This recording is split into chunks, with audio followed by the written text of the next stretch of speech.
Welcome to This Explainer. So, when we hear the word economics, we usually picture, stock market tickers, flashing green and red, or massive global trade deals. But actually, scratch that. At its very core, economics is really just the study of human behavior. It's about how we feel, what we desire, and how we actually wring benefit out of the world around us. Today, we're unpacking a really fascinating concept that secretly governs our daily habits and physical sensations. We're talking about the economics of satisfaction. Okay, let's dive into this. Picture a standard, totally normal plastic bottle of water you'd buy anywhere. Does that bottle hold the exact same value for two completely different people? Well, our first instinct is probably to just look at the price tag, right? If it rings up as $1 at the store, we just assume its value is $1. Case closed. But wait, is value strictly just some number printed on a barcode? Think about it.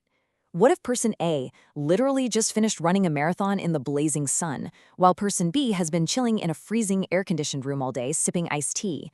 Suddenly, the true value of that exact same bottle completely fractures. It shifts entirely away from that rigid little price tag. To make sense of this kind of shape-shifting value, economists use a very specific term: utility. And in this context, utility is basically the invisible payoff of a transaction. It's the pure joy, the physical relief, or just the overall benefit you get from consuming a good or using a service.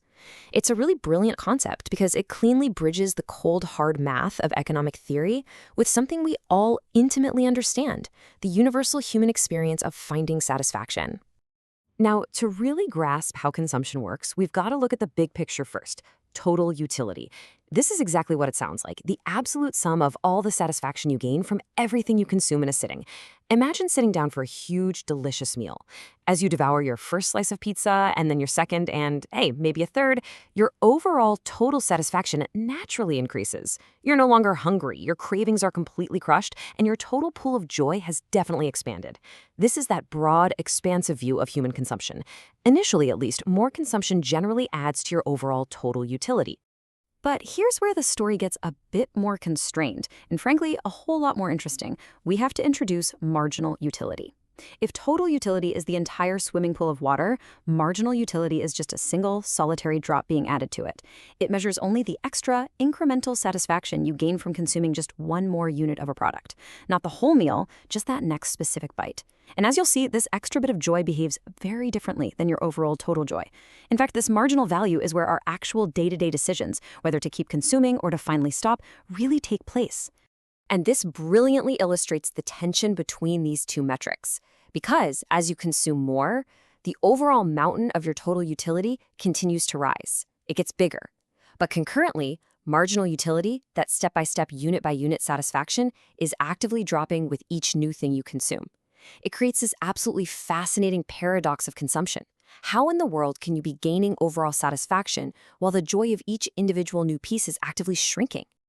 To really lock this concept in, let's step into a highly relatable micronarrative. I want you to imagine the most intense physical thirst you have ever felt in your entire life. Maybe you've been hiking through a literal desert, or you've just finished grueling physical labor on a scorching 90-degree summer day. Your mouth is completely dry and you are totally exhausted. Now, imagine pouring yourself that very first ice-cold glass of water. Think about the intense physical relief of gulping that down. It doesn't just quench your thirst, honestly, it feels totally life-saving. That right there, that is an incredibly high level of utility. Now, what's really interesting about this is when we map this feeling out over a timeline, the drop-off is stark. That first glass provides a towering, massive spike in satisfaction. The marginal utility is immense. But then you pour a second glass. You're no longer desperate, right? So the satisfaction moderates. It's just medium. By the time you push through to the third or the fourth glass, your stomach is entirely full, you are completely hydrated. Honestly, drinking that fourth glass might actually feel like a chore. Your marginal utility has rapidly dropped into total indifference or maybe even hit absolute zero. The water itself is absolutely identical to the first glass, but its marginal value to you has completely plummeted. Economists actually observed this universal human trait ages ago and gave it a formal name. They call it the law of diminishing marginal utility, and it is a golden rule of economics. It states clearly that continuous consumption of the exact same item guarantees that the added satisfaction will always, invariably, decrease. Always. Whether it's glasses of water, slices of pizza, pairs of sneakers, or even episodes of that new TV show you're binge-watching, the 100th unit you consume will simply never, ever bring you the same massive surge of joy as the very first unit did. So the crucial point is this. We must fundamentally redefine what value actually means. More consumption absolutely does not automatically equal more satisfaction. In economics, true value is not dictated by some rigid price tag sitting on a store shelf.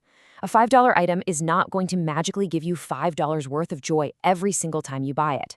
Value is fluid. It's alive. It is fundamentally governed by human satisfaction at that exact moment in time. And when we finally understand this, we understand why we buy what we buy, and maybe more importantly, why we eventually stop buying it. As we wrap up this explainer, I want to leave you with a quick challenge that brings this whole theory right into your own living room. Think about the very last thing you purchased just for yourself. Maybe it was a flashy new gadget, a piece of clothing, or even just a fancy specialty coffee. How much did you truly value it the very first time you used it? Now, how much did you value it after the third use? Or the 10th? You see, understanding the law of diminishing marginal utility isn't just some dry academic exercise. It's actually a super powerful tool to evaluate our own lives, our spending habits, and our endless pursuit of happiness. Think about that next time you tap your card. Until next time, keep questioning the true value of the things around you.